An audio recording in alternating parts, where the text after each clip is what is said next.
సభ్యులకు నూతన సంవత్సరం శుభాకాంక్షలు.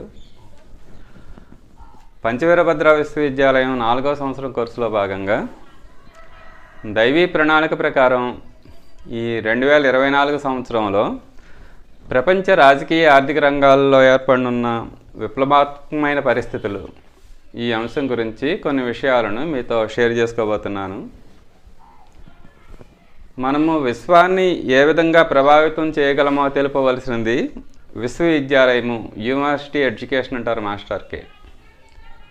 ఆ యూనివర్సిటీ ఎడ్యుకేషన్ అనేది మనల్ని ఎలాగ తీర్చిదిద్దాలి అంటే, ఈ ప్రపంచాన్ని ప్రభావితం చేయగలిగే వ్యక్తులుగా మనల్ని తీర్చిదిద్దాలి. అది యూనివర్సిటీ ఎడ్యుకేషన్ యొక్క ఉద్దేశం. అసలు ఆ పూర్వకాలంలో కూడా ఆ నలంద, తక్షశిల లాంటి యూనివర్సిటీల నుంచి వచ్చిన వ్యక్తులు ఎలా ఉండేవారంటే, ఆ సమకాలీన ప్రపంచాన్ని ప్రభావితం చేసేవారు. ఇప్పటికే కూడా కేంబ్రిడ్జ్, ఆక్స్ఫర్డ్ యూనివర్సిటీల నుంచి, అలాగే అమెరికాలోని MIT యూనివర్సిటీల నుంచి వచ్చే వ్యక్తులు ప్రపంచంలోని అనేక కీలక రంగాల్లో ఉంటున్నారు.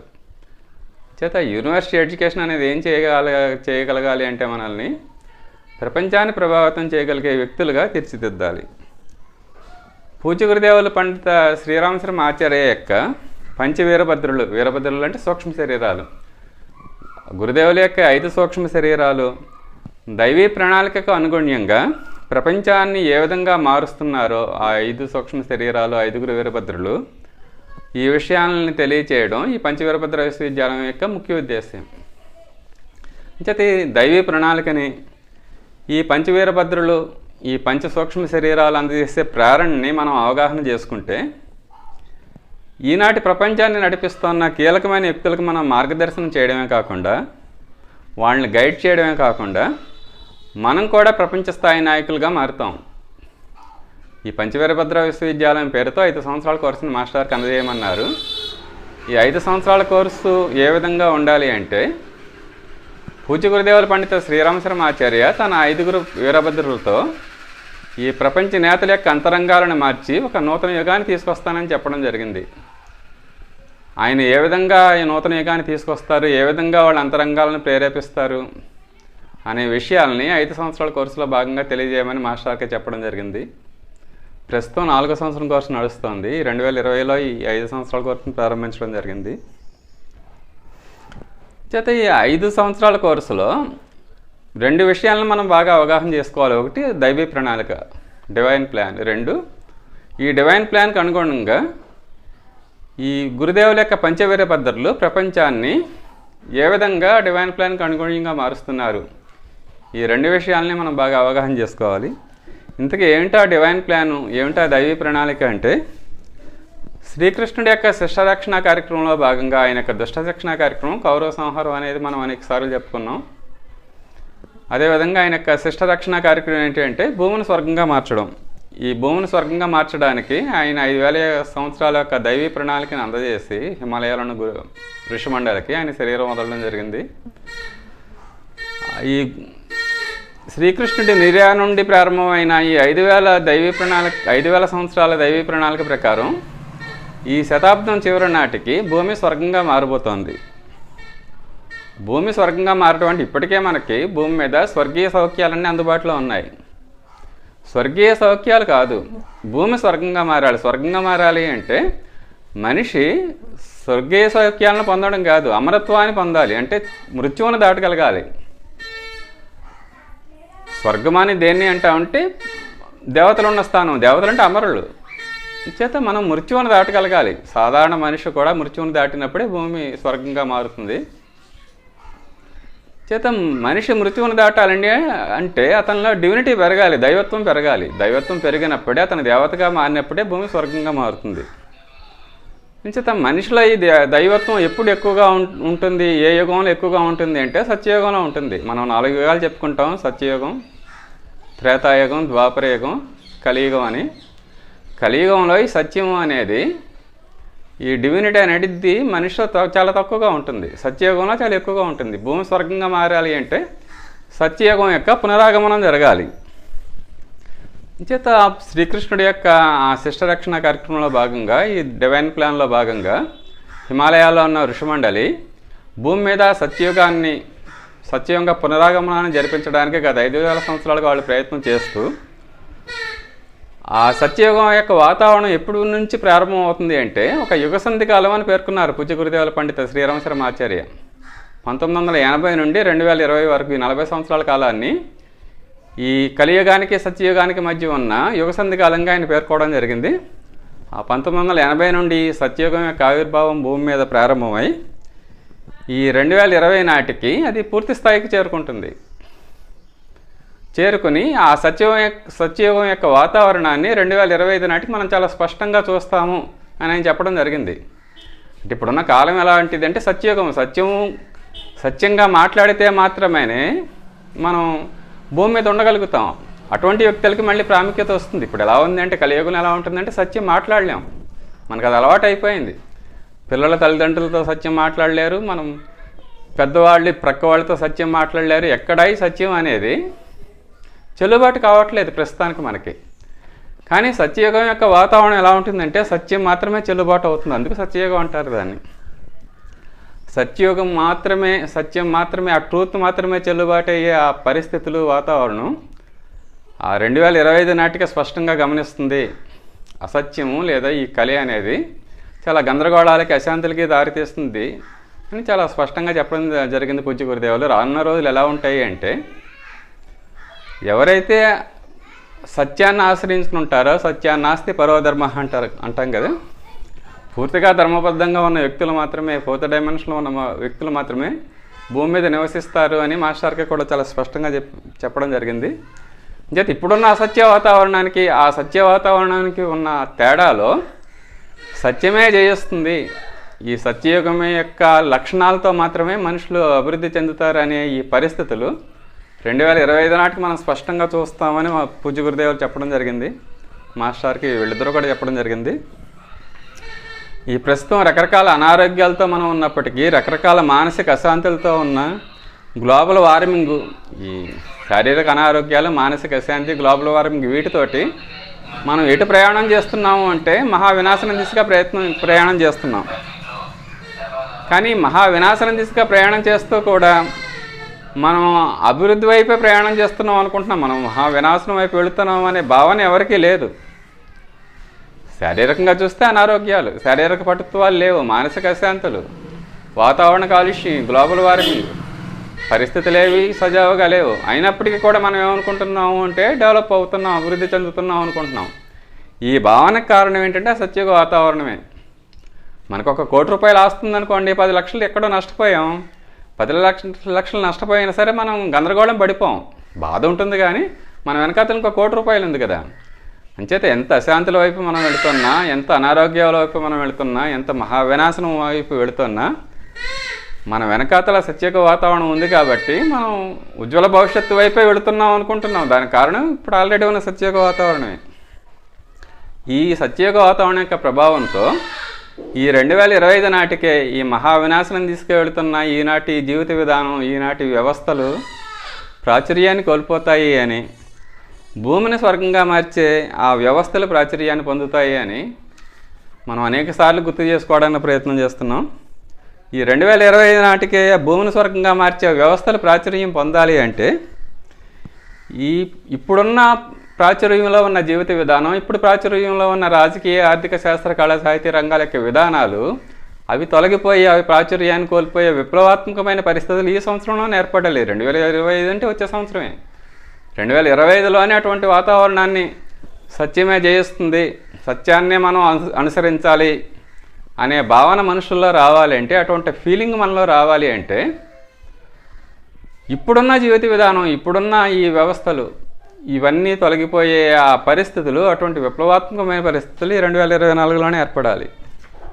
ఈ ఆల్ ఆఫ్ ది సడన్ 2025లో సడన్గా ఏర్పడుతుంది కదా, దానికి సంబంధించిన ఆ పరిస్థితులు ఇప్పటికే ఉండాలి. వాటి యొక్క ఆ ఫైనల్ ఆ టచ్ ఇప్పుడు బాగా స్పష్టంగా మనకు కనిపించాలి. ఆ చివరి నిమిషంలో జరిగే ఆ మార్పులు, 1 సంవత్సరం ముందంటే చాలా ప్రముఖమైన మార్పులు జరగాల్సి ఉంది, ఒక విప్లవాత్మకమైన మార్పులు జరగాల్సి ఉంది. అటువంటి మార్పులు ఏమేమి జరిగే అవకాశం ఉంది ఆ దైవీ ప్రణాళిక ప్రకారం? ఇప్పుడున్న వ్యవస్థలు ప్రాచుర్యాన్ని కోల్పోయి ఆ దైవీ ప్రణాళిక ప్రకారం ఏర్పడవలసిన ఆ వ్యవస్థలు ప్రాచుర్యంలోకి రావడానికి కావాల్సిన పరిస్థితులు ఏ విధంగా ఉన్నాయనేది అవగాహన చేసుకోవడానికి ప్రయత్నం చేద్దాం. మొట్టమొదట ఈ దైవీ ప్రణాళికలో భాగంగా వసుదైక కుటుంబకం ఏర్పడాలి. అంటే ప్రపంచం మొత్తం కూడా, ప్రపంచంలోని మానవజాతి అంతా కూడా ఒకే కుటుంబంగా జీవించాలి. డివైన్ ప్లాన్లో భాగంగా భూమి స్వర్గంగా అవ్వాలంటే వసుదైక కుటుంబకం ఏర్పడాలి. ప్రపంచంలోని అన్ని దేశాల ప్రజలు, అన్ని జాతుల ప్రజలు అందరూ కూడా ఒకే కుటుంబంగా జీవించే పరిస్థితి ఏర్పడినప్పుడే భూమి స్వర్గంగా మారుతుంది. ఈ వసుదైక కుటుంబకం ఏర్పడాలంటే ఒకే విశ్వ ప్రభుత్వం కూడా ఏర్పడాలి. ఎలాగైతే మన దేశం యొక్క ప్రభుత్వం కింద వివిధ రాష్ట్రాలు ఉంటున్నాయో, గణతంత్ర రాజ్యం అని చెప్పుకుంటాం మనల్ని, అలాగే అమెరికాలోని వివిధ రాష్ట్రాలు ఒక ఫెడరల్ గవర్నమెంట్ కింద ఏ విధంగా మనుగడ సాగిస్తున్నాయో, అలాగే ప్రపంచంలోని అన్ని దేశాలు కూడా ఒకే ఒక విశ్వ ప్రభుత్వం యొక్క ఆధ్వర్యంలో నడవాలి. అటువంటి పరిస్థితులు ఏర్పడాలి. మరి 2024లో అటువంటి పరిస్థితి ఏర్పడే అవకాశం ఉందా అంటే అవకాశం ఉంది. చైనా ఆ తైవాన్ అనే దేశం, తైవాన్ ప్రస్తుతం విడిగా ఒక స్వతంత్ర రాజ్యంగా అది మనుగడ సాగిస్తోంది. చైనా ఏమంటుందంటే ఈ తైవాన్ అనేది మా దేశంలో ఒక అంతర్భాగమే, దాన్ని అమెరికా యొక్క ప్రోద్బలంతో, మిగతా పాశ్చాత్య దేశాల యొక్క ప్రోద్బలంతో దాన్ని విడగొట్టారు తప్ప అది మా దేశంలోని భాగమే కాబట్టి అది మేము ఎప్పటికైనా కలిపేసుకుంటామని ఎప్పటి నుంచో వాదిస్తోంది.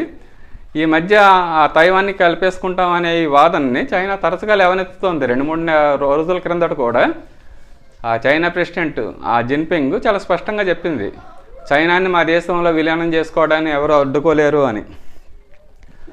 ఇప్పుడు ఈ నెలలో, జనవరి నెలలో, 2024 జనవరి నెలలో తైవాన్లో ఎలక్షన్స్ కూడా జరుగుతున్నాయి. అమెరికాకు అనుకూలంగా ఉన్న పార్టీలు, చైనాకు అనుకూలంగా ఉన్న పార్టీలు, చైనాకు వ్యతిరేకంగా ఉన్న పార్టీలు అక్కడ పోటీ చేస్తున్నాయి.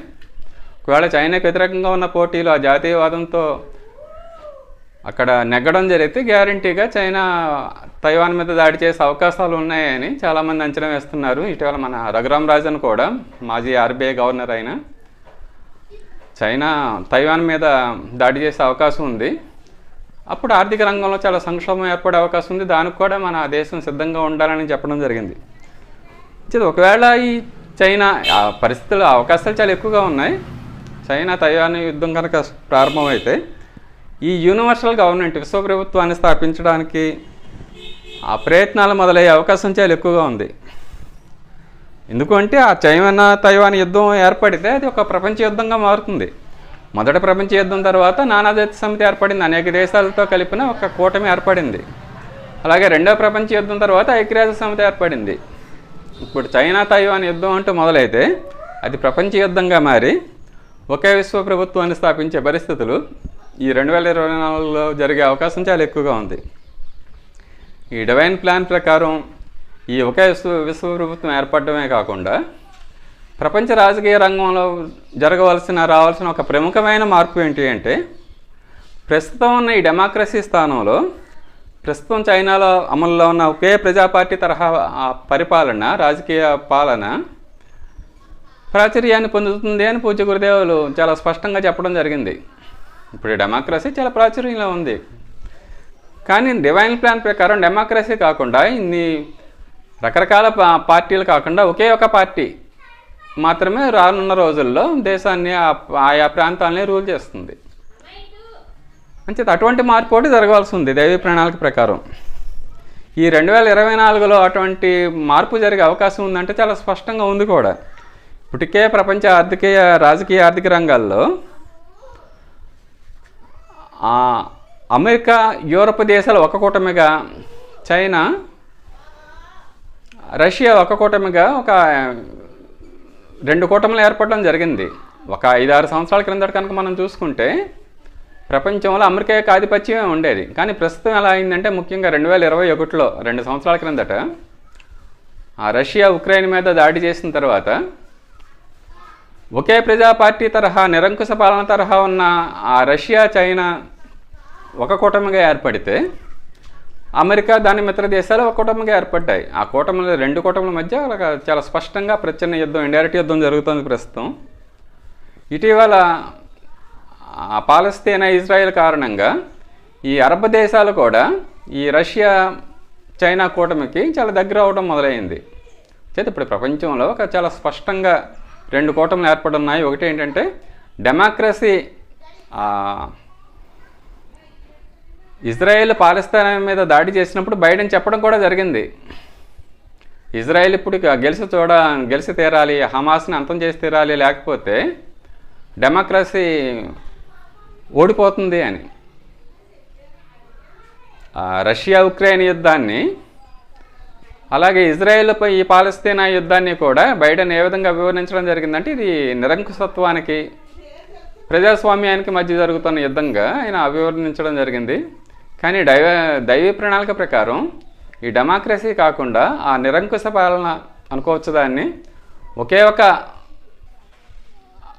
ప్రజా పార్టీ యొక్క పాలనలో ప్రపంచ దేశాలు మనుగడ సాధించినప్పుడే ఇప్పుడున్న ఈ అస్తవ్యస్త పరిస్థితులన్నీ సరవుతాయి. కాబట్టి గురువులు డిక్టేటర్షిప్నే కోరుకుంటున్నారని మాస్టర్కి చాలా స్పష్టంగా చెప్పడం జరిగింది. అంచేది 2024లో ఇప్పటికే ఇజ్రాయిల్ పాలస్తీనా యుద్ధం కారణంగా, అంతకుముందు రష్యా ఉక్రెయిన్ యుద్ధం ఇంకా కొనసాగుతూనే ఉంది. ఆల్రెడీ 2 యుద్ధాలు కొనసాగుతూ ఉన్నాయి ప్రపంచంలో. చైనా తైవాన్ యుద్ధం కూడా మొదలైతే అతి స్పష్టంగా ఈ కూటముల మధ్య ఘర్షణ ఏర్పడి చివరికి చైనా, రష్యా, అరబ్ దేశాల కూటమి ఆధిపత్యం వహించే అవకాశం చాలా ఎక్కువగా ఉంది. ఎందుకు అంటే వివేకానంద, అరవిందో లాంటి మహాత్ములు ఇచ్చిన ప్రిడిక్షన్స్ ప్రకారం పశ్చిమ దేశాల కంటే తూర్పు దేశాలే రానున్న రోజుల్లో ప్రపంచం మీద ఆధిపత్యం వహిస్తాయని చాలా స్పష్టంగా చెప్పడం జరిగింది వాళ్ళు.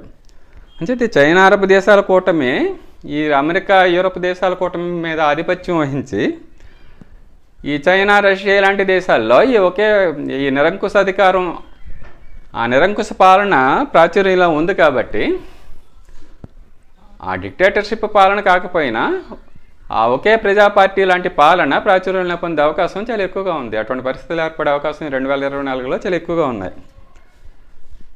ఈ రాజకీయ రంగంలో మార్పులే కాకుండా 2024లో ఆర్థిక రంగంలో ఎటువంటి మార్పులు సంభవించే అవకాశం ఉంది అంటే దైవీ ప్రణాళిక ప్రకారం ప్రస్తుతం ఈ భారీ పరిశ్రమలు, ఎగుమతులు, అధిక వినియోగంతో కూడిన ప్రస్తుతం ఉన్న ఈ ఆర్థిక విధానాల స్థానంలో కుటీర పరిశ్రమలు, స్వావలంబనతో కూడిన ఆర్థిక విధానాలు ప్రాచుర్యాన్ని పొందుతాయి. ఇప్పుడున్న ఆర్థిక విధానాలు ఎలాంటివి అంటే ప్రతి దేశము కూడా భారీ పరిశ్రమలను స్థాపించడానికి ప్రాధాన్యం ఇస్తున్నాయి.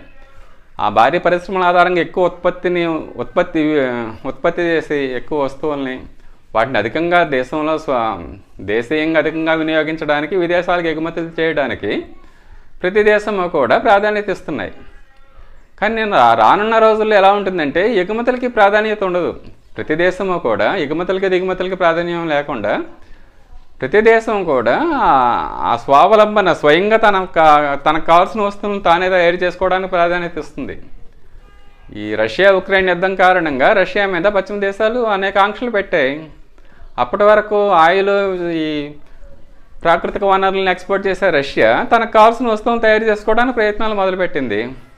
అదేవిధంగా చైనా నుండి వచ్చే పోటీని తట్టుకోవడానికి, చైనా యొక్క మీద డిపెండెన్సీని తగ్గించుకోవడానికి అమెరికా ఆ దేశంలో ఉత్పత్తుల్ని తనకు కావాల్సిన వస్తువులను తయారు చేసుకోవడానికి వాళ్ళ ప్రత్యేక పథకాలు అక్కడ ప్రారంభించింది. అదేవిధంగా ప్రతి దేశము కూడా ఇతర దేశాల మీద అంటే గ్లోబలైజేషన్ జరుగుతుంది. 2000 నాటికి ఏం జరిగిందంటే ప్రపంచం అంతా కూడా అమెరికా ఆధిపత్యంలో గ్లోబలైజేషన్ ప్రక్రియ జరిగింది. ఇప్పుడు ఏం జరుగుతుంది అంటే ఈ గ్లోబలైజేషన్ బదులు గ్లోబలైజేషన్ అంటే మొత్తం ప్రపంచ దేశాలన్నీ ఒకే ఒక మార్కెట్తో అనుసంధానం అయి ఉన్నాయి. ఇవి ఇప్పుడు పోతున్నాయి. డివైన్ ప్లాన్ ప్రకారం ఎగుమతులు దిగుమతులు ఉండవు, కేవలం ముడి పదార్థాలు మాత్రమే దిగుమతి చేసుకుంటారని పూచి గురుదేవులు చెప్పడం జరిగింది. అంటే ఇప్పటికే ఆ ప్రక్రియ జరుగుతోంది. ఈ 2024లో చాలా వేగంగా జరుగుతుంది ఇప్పుడు ఆ ప్రక్రియ. ఎలాంటిది అంటే దిగుమతులకి ప్రాధాన్యత ఇవ్వకుండా ప్రతి దేశము తనకు కావాల్సిన వస్తువులను మ్యాక్సిమం తయారు చేసుకుని ముడి పదార్థాలు మాత్రం తెచ్చుకుంటారు. అది బాగా అవసరమైన వస్తువులను మాత్రమే దిగుమతి చేసుకుంటారు. మిగతా వాటి మీద రకరకాల ఆంక్షలు పెడతారు. అంతేకాని ఈ భారీ పరిశ్రమల వలన కాలుష్యం పెరిగిపోతుంది. కాబట్టి ఇప్పుడున్న అభివృద్ధి అంతా కూడా ఉపాధి కల్పన లేని అభివృద్ధి అని చెప్తారు. జీడిపి పెరుగుతోంది తప్ప జీడిపికి తగ్గినట్టుగా ఉద్యోగాల యొక్క కల్పన పెరగట్లేదు అని. కుటీర పరిశ్రమల్లో మాత్రమే ఉద్యోగాల కల్పన ఉపాధి అధికంగా జరుగుతుంది. అంతేకాకుండా వాతావరణ కాలుష్యం యొక్క నివారణ కూడా జరుగుతుంది. కాబట్టి ఈ 2024లో అటువంటి పరిస్థితులు జరిగే అవకాశం చాలా ఎక్కువగా ఉంది. ఎందుకు అంటే జీడిపిని పెంచడానికి ప్రతి దేశము కూడా ఇప్పుడు వస్తువులను అధికంగా ఉత్పత్తి చేయడం, ఎగుమతులు చేయడం లేదా వినియోగించడం, తద్వారా స్థూల జాతీయోత్పత్తి జీడిపిని పెంచడానికి ప్రయత్నం చేస్తూ విపరీతంగా అప్పులు చేస్తున్నాయి. దేశాలు అప్పులు చేస్తున్నాయి, అప్పులు ఎంకరేజ్ చేస్తున్నాయి. కానీ ఎంత అంటే ఇప్పుడున్న ఆర్థిక విధానాలకు కొలబద్ద ఏంటంటే జీడిపి ఎంత పెరుగుతోంది, జీడిపి ఎంతగా వృద్ధి చెందుతూ ఉంటే అంతగా దేశం అభివృద్ధి చెందుతున్నట్టుగా ఇప్పుడు పరిగణిస్తున్నారు. కానీ అప్పులు చేస్తూ ఎంతగా జీడిపిని పెంచడానికి ప్రయత్నం చేసినా సరే ఒక స్థాయి వచ్చిన తర్వాత జీడిపి పెరగదు, అప్పులు పెరుగుతాయి తప్ప. దానికి ఒక అతిపెద్ద ఉదాహరణ ఏంటంటే జపాన్ ఏమైంది అంటే అది తన జీడిపి ఒక స్థాయికి వచ్చిన తర్వాత ఒక 30 సంవత్సరాల క్రిందట జీడిపి పెరగడానికి విపరీతంగా అప్పులు చేస్తుంది, కానీ జీడిపి పెరగట్లేదు. అంచేత ఏమవుతుందంటే ఆ జీడిపి కొలబద్దను వదులుకునే అవకాశాలు చాలా ఎక్కువగా ఏర్పడతాయి. జపాన్ యొక్క ఆర్థిక రంగాన్ని చూస్తే 1960 నుండి 1989 అంటే 29 సంవత్సరాల మధ్యకాలంలో ఏటా 15.6% వృద్ధి రేటుని సాధించింది. మనం ఇప్పుడు ఏదో మన దేశం 7% వృద్ధి సాధించింది, చాలా ప్రపంచంలో మనదే యొక్క చాలా అద్భుతమైన వృద్ధి రేటు అనుకుంటున్నాం. కానీ జపాన్ యొక్క ఆర్థిక రంగాన్ని కనుక గత 60 సంవత్సరాల్లో జరిగిన ఆ జీడిపి వృద్ధి రేటుని కనుక గమనిస్తే 1960 నుండి 89 వరకు ఏటా 15.6% తోటి జపాన్ వృద్ధి చెందింది. దానికి ప్రధాన కారణం అమెరికా ఎంకరేజ్ చేసింది. అమెరికా అయితే జపాన్ మీద ఆటం బాంబులు వేసి దాన్ని సర్వనాశనం చేసిందో, తర్వాత అదే అమెరికా ఆ జపాన్ వేగంగా పుంజుకోవడానికి సహాయం చేసింది. ఆ జపాన్ నుండి ఎగుమతులు అమెరికాకి ఎక్కువగా ఉండడం వల్ల 1960-89 మధ్యలో ఏటా 15.6% చొప్పున జపాన్ ఆర్థిక రంగం వృద్ధి సాధించింది జీడిపి విషయంలో. 1989 నాటికి జపాన్ యొక్క ప్రభుత్వ అప్పు ఎంత ఉంది అంటే జీడిపిలో 60% ఉంది గవర్నమెంట్ యొక్క అప్పు జపాన్ది. 89-99 మధ్యలో ఆ వృద్ధి రేటు 4.3% తగ్గిపోయింది, కానీ అప్పు మాత్రం 90% అయింది. ఒక స్థాయికి వచ్చిన తర్వాత ఏమవుతుందంటే అప్పులతోనే అప్పటికే ఆ జీడిపిని పెంచడానికి జపాన్ ట్రై చేస్తుంది. ఆ జీడిపిని పెంచడంలో భాగంగా అప్పులు 60% చేరుకున్న 89. తర్వాత ఒక స్టాగ్నేషన్ వచ్చిన తర్వాత ముఖ్యంగా ఏమైందంటే 89లో 1990, 89-90 వచ్చేసరికి అమెరికాని మించిపోయి జపాన్ ప్రపంచంలో నంబర్ 1 వస్తుంది అని అంచనాలు వెలువడ్డాయి ఆ వృద్ధి రేటును చూసి. దాంతో అమెరికా కంగారు పడి తన యొక్క మొదటి స్థానం ఎక్కడ కోల్పోతానో అని జపాన్ మీద ఇప్పుడు చైనాతోటి ట్రేడ్ వార్ మొదలుపెట్టినట్టు అప్పుడు కూడా ట్రేడ్ వార్ మొదలుపెట్టింది. రకరకాల ఆంక్షలు జపాన్ మీద పెట్టడం జరిగింది. అంచేత జపాన్ యొక్క వృద్ధి రేటు తగ్గిపోయింది. 89-99 అంటే 2000 సంవత్సరం మనం కీలకమైన సంవత్సరం అని చెప్పుకుంటూ ఉంటాం కదా. ఆ వృద్ధి రేటు 4.3% పడిపోయింది, కానీ 15.6 నుంచి అప్పు మాత్రం 90% అయిపోయింది జీడిపిలో. ఆ తర్వాత 2009 నాటికి చూసుకుంటే ఆ వృద్ధి రేటు ఇంకా ఏటా 1.3% క్షీణించింది. అప్పులు మాత్రం 157% జరిగింది.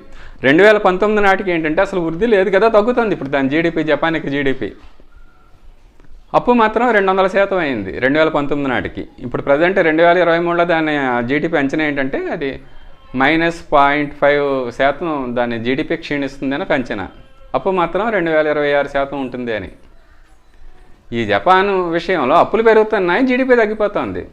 అతి త్వరలో ఆర్థిక సంక్షోభం వచ్చే అవకాశం చాలా ఎక్కువ ఉంది. ఇప్పటికే వచ్చి ఉండేది, ఎందుకు రాలేదు అంటే ఇంటర్నేషనల్గా ఎన్ చలామణి అవుతుంది.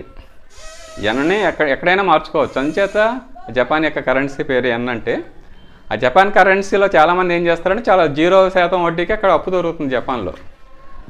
అక్కడ 0% అప్పు తీసుకుని క్యారీ ట్రేడ్ అంటారు. మిగతా దేశాల్లో స్టాక్ మార్కెట్లో వాటిల్లో పెట్టుబడి పెడుతున్నారు.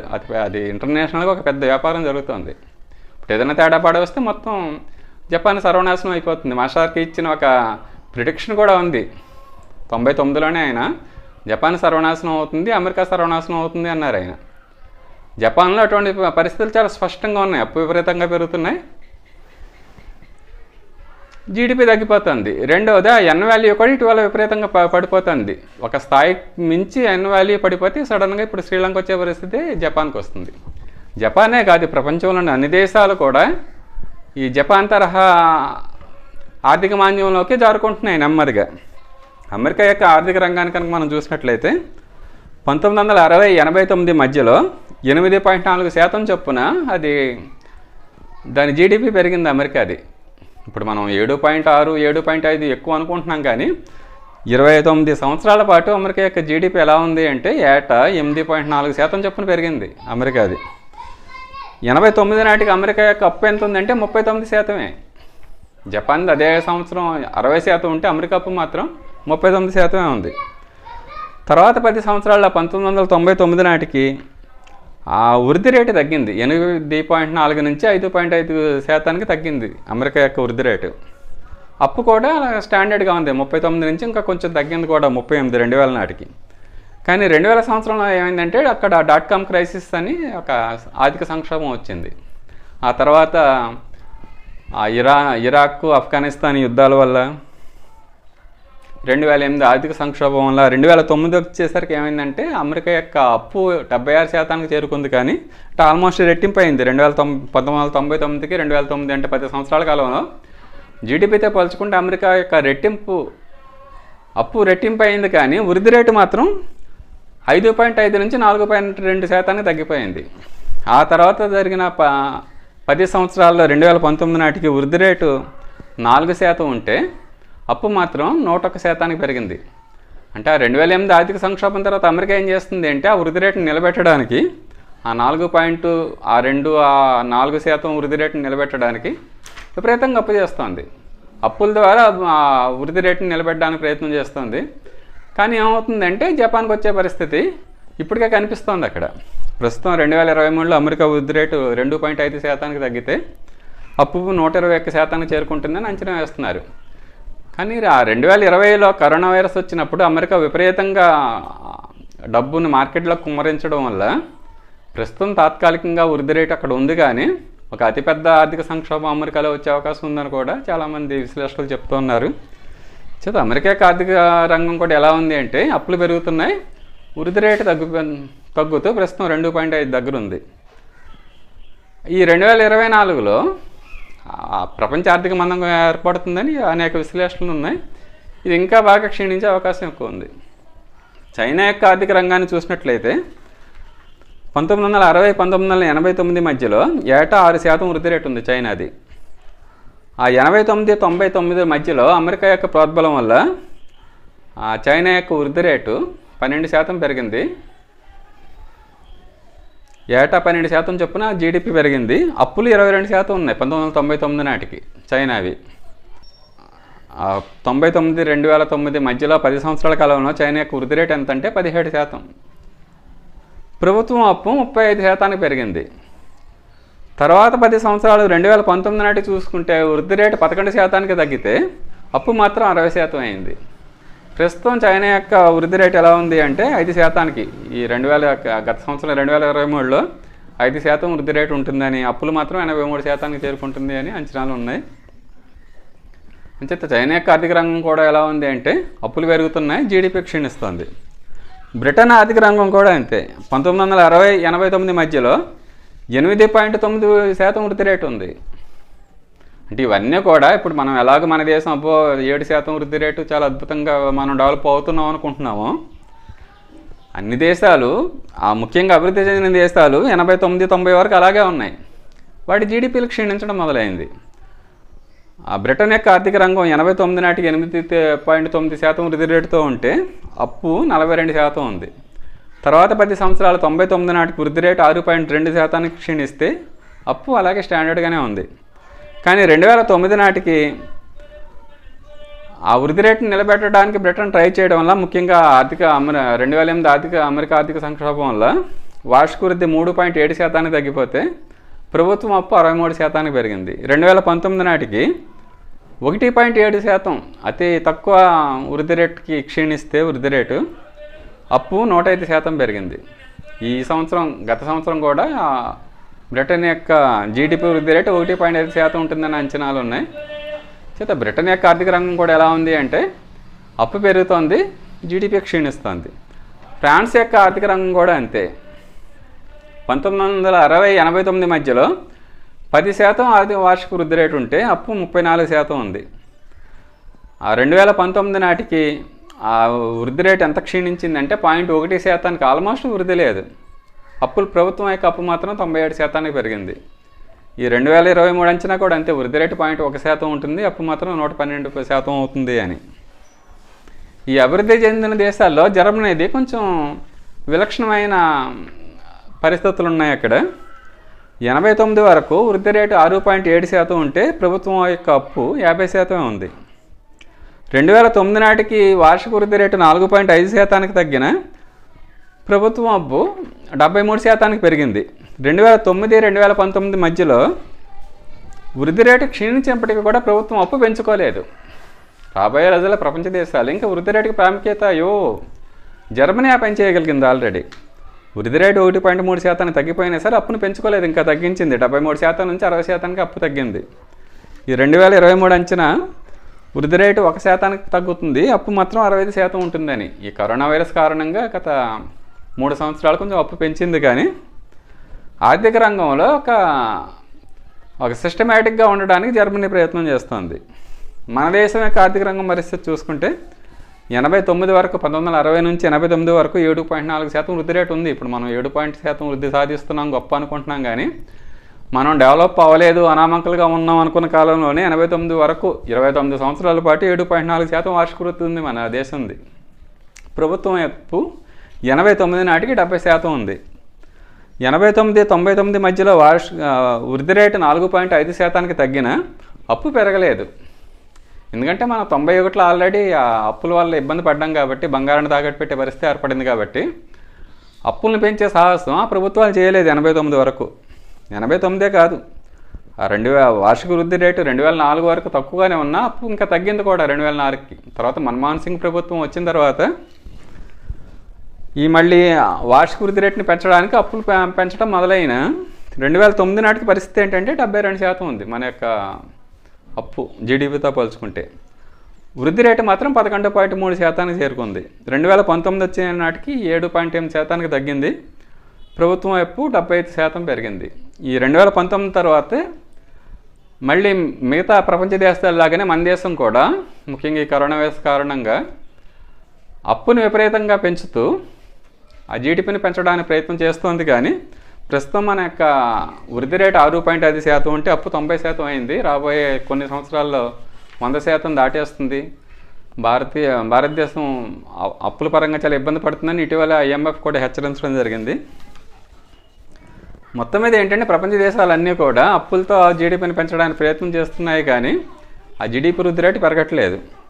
ఈ 2024 సంవత్సరంలో అమెరికా, యూరప్, చైనాలతో పాటు ప్రపంచవ్యాప్తంగా ఆర్థిక మందగమనం ఏర్పడుతుందని అటు IMF ఇటు వరల్డ్ బ్యాంక్ కూడా హెచ్చరిస్తున్న నేపథ్యంలో ఈ జీడిపి వృద్ధి రేటు ఇంకా బాగా క్షీణించే అవకాశం చాలా ఎక్కువగా ఉంది. ఇప్పటికే ఎంత అప్పు చేసినా జీడిపి పెరగట్లేదు, తగ్గుతోంది తప్ప. ఇది ఇంకా బాగా క్షీణించే అవకాశం ఉంది. ఆ వృద్ధి రేటు కనుక ఇంకా బాగా క్షీణిస్తే ఈ అప్పులతో అభివృద్ధి చేయాలనే కొలబద్ద తొలగిపోతుంది. ఎంత అప్పు చేసినా డెవలప్ అవ్వకపోతే ఏమవుతుంది?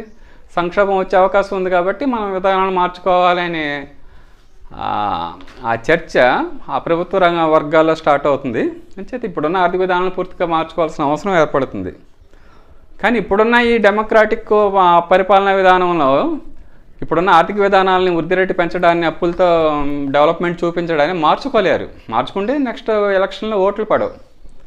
అంచేత ఇప్పుడు ఆ ఆర్థిక మందగమనం శ్రీలంక తరహా ఆర్థిక సంక్షోభంగా మారే అవకాశం 2024లో ఎక్కువగా ఉంది. ఆ శ్రీలంకలో ఏం జరిగిందంటే ఆర్థిక సంక్షోభం రావడం వల్ల అఖిలపక్షం యొక్క పరిపాలన మొదలైంది. ఇప్పుడు అక్కడ అన్ని పార్టీలు కలిసి ఒక వ్యక్తిని ప్రధానమంత్రిగా ఎన్నుకున్నారు. అదేవిధంగా ప్రపంచ దేశాలు ఈ 2024లో ఈ ఆర్థిక మందగమనం కారణంగా ఆర్థిక సంక్షోభం ఏర్పడే అవకాశం, ఈ ఆర్థిక సంక్షోభం కారణంగా అఖిలపక్ష ప్రభుత్వాలు ఏర్పడే అవకాశం కూడా చాలా ఎక్కువగా ఉంది. చేత ప్రస్తుతం ఈ అధిక అప్పులు, అధిక వినియోగంతో ప్రకృతిని ధ్వంసం చేస్తూ వినాశనం తీసుకెళ్తున్న ఈనాటి రాజకీయ ఆర్థిక విధానాల స్థానంలో భూమిని స్వర్గంగా మార్చడానికి ఉపకరించే ఆర్థిక విధానాలు ప్రాచుర్యంలోకి రావాలి అని కోరుకుందాం. జై గురుదేవండి.